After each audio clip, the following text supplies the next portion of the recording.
District goals report. We have 3 administrators present tonight to provide district goals update, along with Dr. Freitas. If they'd like to come forward, Brendan and Dave, do you want? I know Brendan, you have the soccer game you have to get back out to, so you guys want to do the report quick, and then we'll go to Beth. Beth, you're more than happy to sit at the table with them. This way, all 3 of you can be up there. So we have Brendan Curtin, Assistant Principal of Athletics, Dave Mannon, Assistant Principal of Student Affairs, and Beth Augustine, Assistant Principal of Student Services.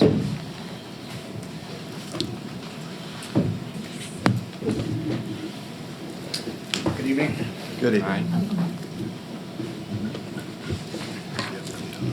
Okay, I can lead off and talk a little bit about the student-athlete engagement the last school year.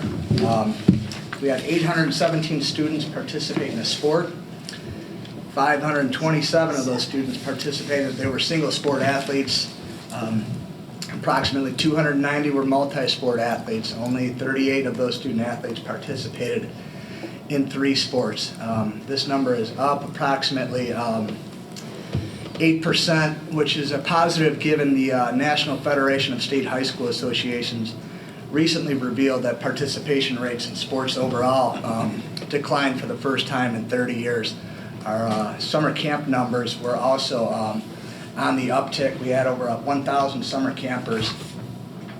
This is an approximate 10% increase. Part of that is due to our boys and girls lacrosse camp starting this past summer. We separated the volleyball camp.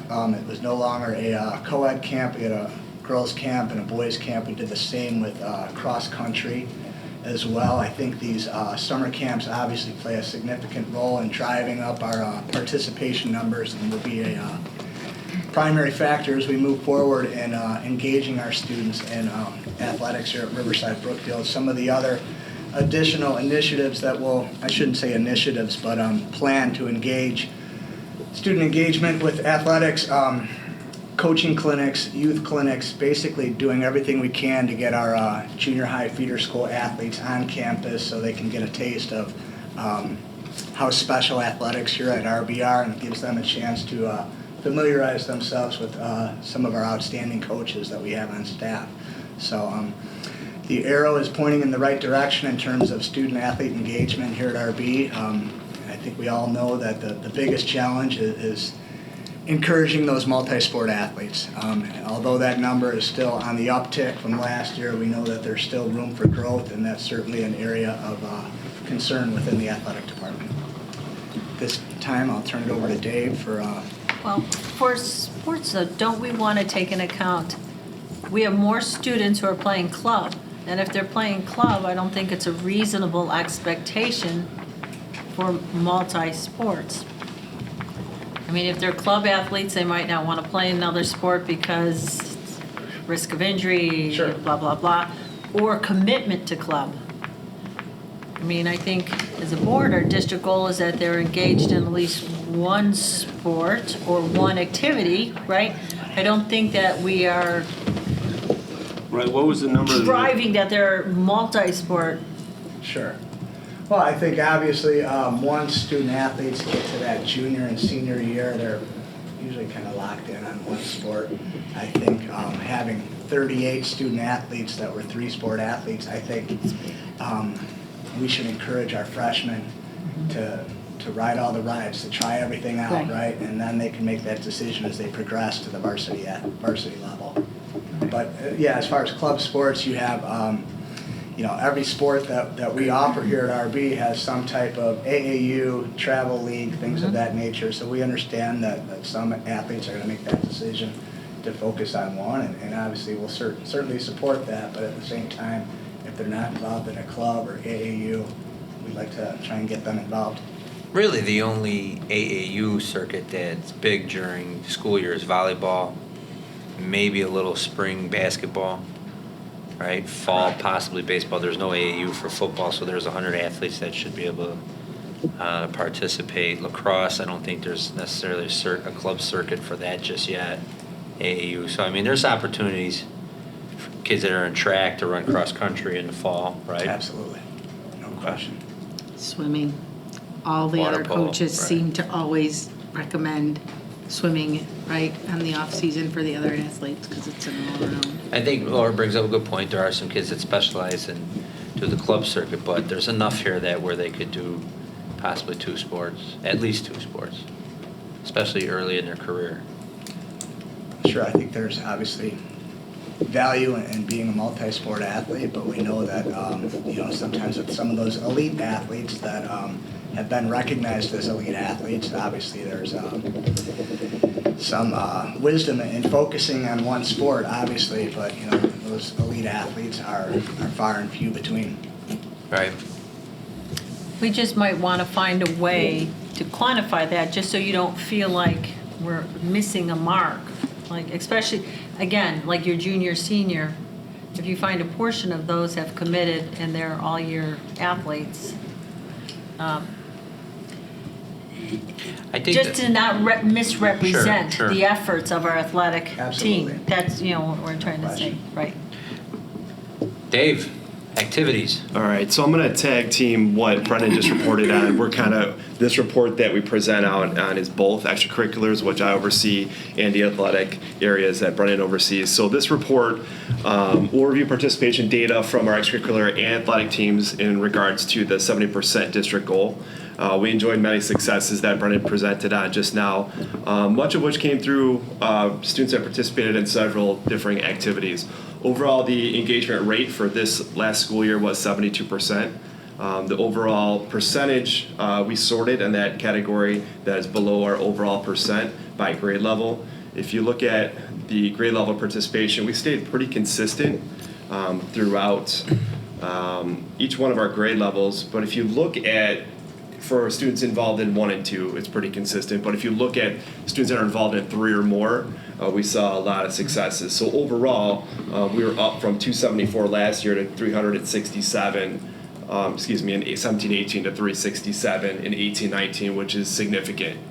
And that includes a club or sport, right? Club and or sport. So, and that's, I know that, when Brendan said 38 students are involved in 3 or more activities, that's significant, and that's just sport related. So if you look at the extracurricular side of things, our athletes are now in a ski club, or prior to last year on the lacrosse team, or in Hockey robotics, club. Nice. or hockey, or any of the other things that we have out there. We've really tried to spread our wings in the opportunities that we provide our students, and they, to their credit, have come to us and said, "Hey, we want to do this club." Last week, I had a student come to me with a chicken rotisserie club. We're gonna look at every avenue, and if kids want to get involved in them, That's right out of my subdivision. we'll go with it. So, I want to thank the board for your encouragement in helping students and providing these opportunities for them.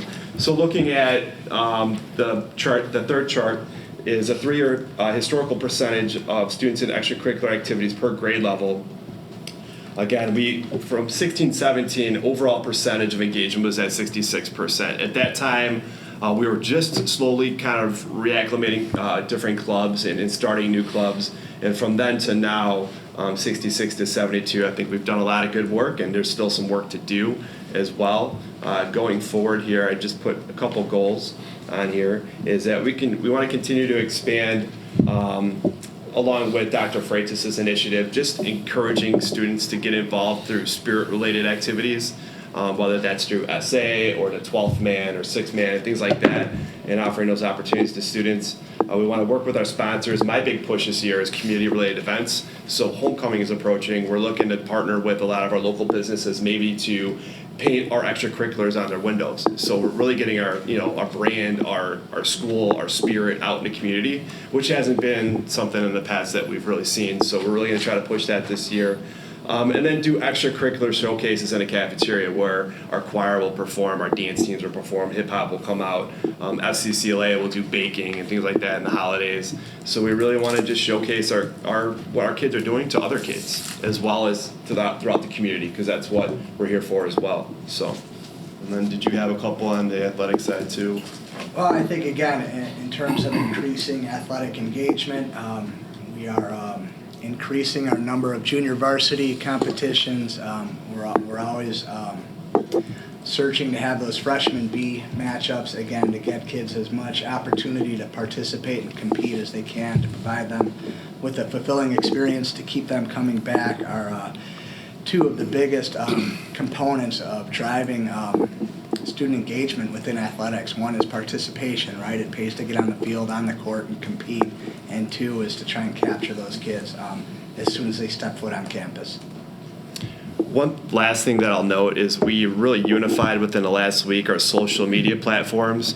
So Twitter now, we have a Fabulous. student I activities noticed. page. Good job. We've been tweeting. We put a poll out yesterday. So we're on Twitter. We're present. And what's nice is our IT department was able to link all of our outlets into the different avenues that we have, whether it's Instagram, Facebook, Twitter. So whenever one of us tweets, one of our student affairs or student services or athletics or the principal, it will all go on our Facebook. So everyone will see that regardless of what platform you're on, which is a great idea and something that we've initiated this year as well. Yes, very good. Can I ask, is there ever any effort to reach out to those kids that aren't involved? There was like over 600 kids to find out like why they're not? Yes. We did a survey 2 years ago. We did it last year, so we're going to do that again. And the survey was just done in our English classrooms to identify what do we need to offer, how do we need to reach out to you. One thing that we're doing and we'll continue to do is meet with our transfer students once a quarter to have a lunch with them to see if they're connected and if they're into any of our athletic or extracurricular avenues. So we'll continue to do that as well. Do we know where that 600 lies in, like, the high grades or low grade? It's our juniors and seniors. So seniors just fall, well, I'd say the numbers that kind of fall off Yes. because they're seniors. Yeah, and so I think to your point on that survey, we'll highlight specifically for seniors, what is the reason? And if you participated previously, why? Because that's where we're falling through a little bit. So They get that admission to school letter and then like, Do we have a pulse on how many of our students have jobs? And I certainly wouldn't ask anybody to have to go out and get more data, but I was just wondering, is that something that you have a feel for, that our seniors are leaving because they have part-time jobs, or? That was the primary reason in the survey 2 years ago as to why they weren't involved, was they all had jobs. Okay. any additions or questions on the engagement? I don't think there were any other questions submitted, so if the board's okay, I'd like to turn it over to Beth now.